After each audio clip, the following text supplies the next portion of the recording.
ஆசியாவில பெரிய குதிரை ரூபம் தெரியுது. ஐயனாறு குதிரையை பார் அங்கே ஜொலிக்குது.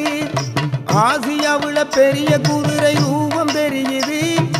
ஐயனாறு குதிரையை பார் அங்கே ஜொலிக்குது. ஆயிரம் ஆயிரம் ஆள குதிரை கழுத்தில் விழுகுது. மாசி மக திருநாளில் மக்கள் திரளுது. ஆயிரம் ஆயிரம் ஆள குதிரை கழுத்தில்